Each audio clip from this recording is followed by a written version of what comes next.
All right, we got this one going here. So we just did Windows 10 IoT Enterprise, whatever you want to call it, and we used Rufus to do legacy BIOS. So it wasn't really that big of a deal. So when you're in Rufus, if you select, let's go back here and select it again. Where'd it go? Windows. It's got to be in here somewhere. I got to find it first. Jeez. The hell is it? I thought it was somewhere easy to find.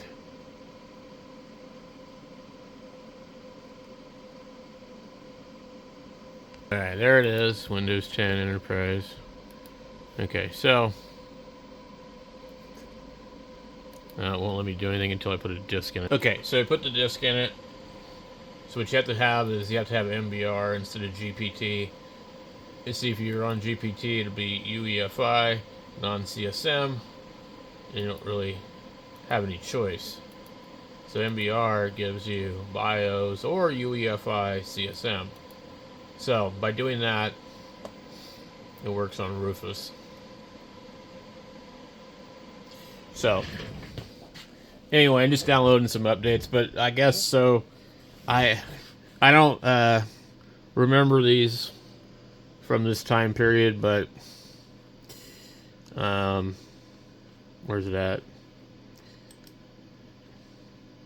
It's like a i7 first gen.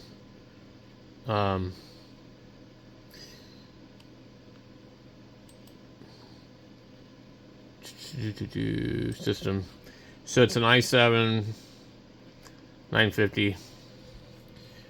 So we got Intel Core i7 950 at 3.7. We've got 1 gig of graphics, AMD Radeon HD. It's a 950, I think. Wonder why they don't have the correct series in here. We need 12 gigs of RAM at 400 megahertz. We have 932 gigabytes of storage.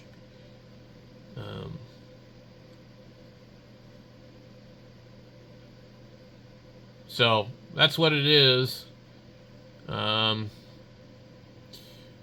expect it to do too much of anything. And I don't think it's very efficient. It's got a wattage rating of 130 or something like that. But, I mean, I just went and slapped everything together just so I could see what was going on with it. Because it is on Windows, I could pretty much just come in here and where's, I don't know where media player is. God, I hate AMD Catalyst. Fucking crap. I don't remember how you get Windows Media Player. You have to type it in and search for it. So we'll download that, and then we'll get the file.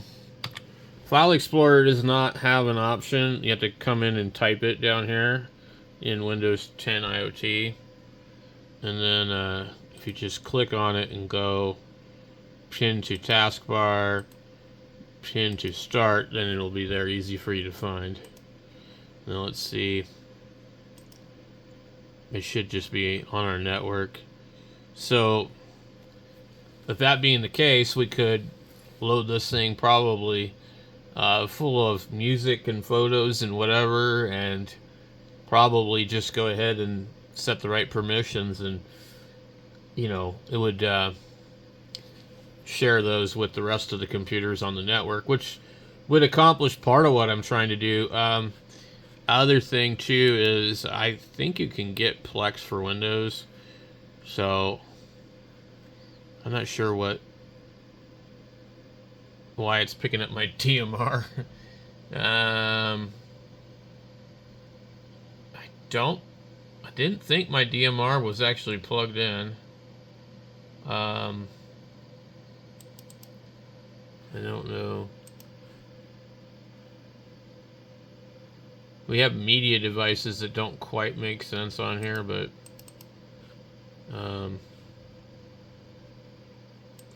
I don't know. Some of the network settings have to be kind of changed, but I'm just kind of curious. So, looks like right here I can probably pull up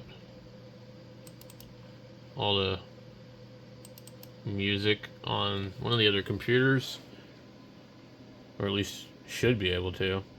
Yep, so here we go.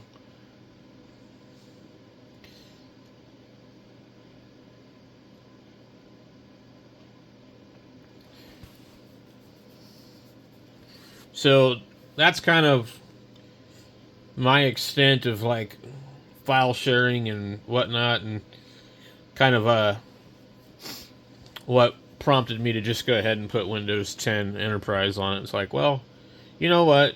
It's going to be the easiest thing to do for me for right now, and it means that most of the stuff probably will be pretty easy to discover. I don't know what this is. Oh, it's a CD drive. So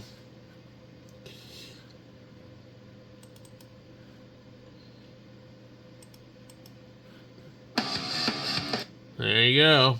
It plays. So that's cool. And then if I want to, I could probably make a redundant copy of all that onto this. Add some hard drives to it. Because of the BIOS on it, I'm not really so sure that this will be easy to set it up to do RAID.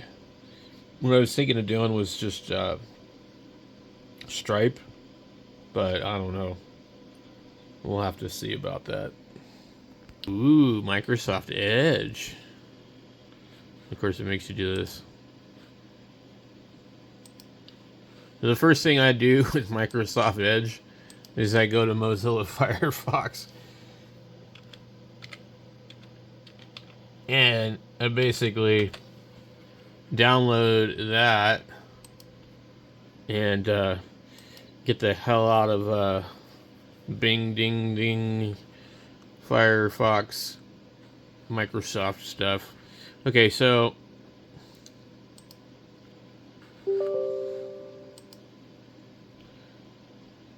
and usually with Firefox I make sure I add all the extensions and stuff before I start even using it, all the ad blockers. Let's see. What can we do? Can we get Plex? I don't know. Sign up free. Download. Plex Media Server. Plex Amp. Plex Photos.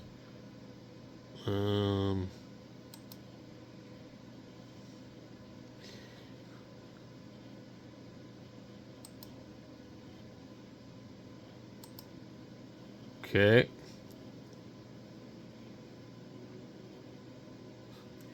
And what was the other thing they had in here?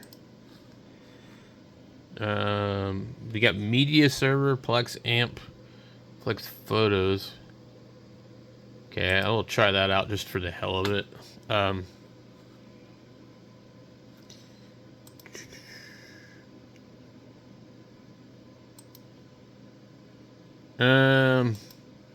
So apparently it's only for those. Okay. Trying to remember what the other one is. Just trying to think of what this other one was I was thinking of the other day. Let's go ahead and open this thing up. Come on.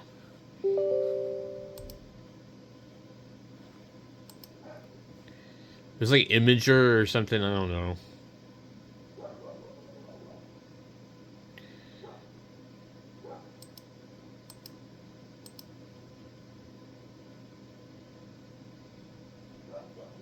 No, apparently this is not, I'm not interested in signing up with an account and all this other crap. And this other thing, I don't know, I don't think it was Imager. There's something else. But, I can't remember what it was. Oh, that's what it was. Hmmm. Okay. God damn, is it really not available? It's not... I don't see that it's available for, um... I don't know. I don't think you can...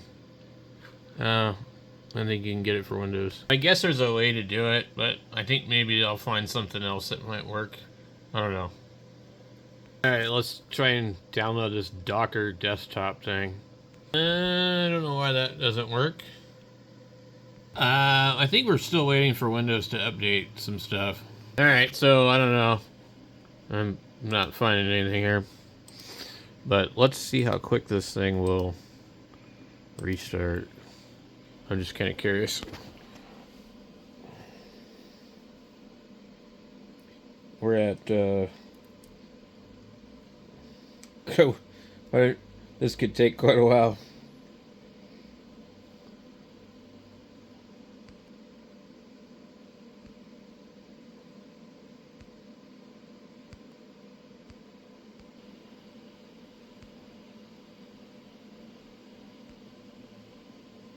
Let's see. We could not complete the install because an update service was shutting down. So what I'm going to do next is I'm going to come over here and I'm going to get Fedora. I'm going to see if we do MBR. Let's see.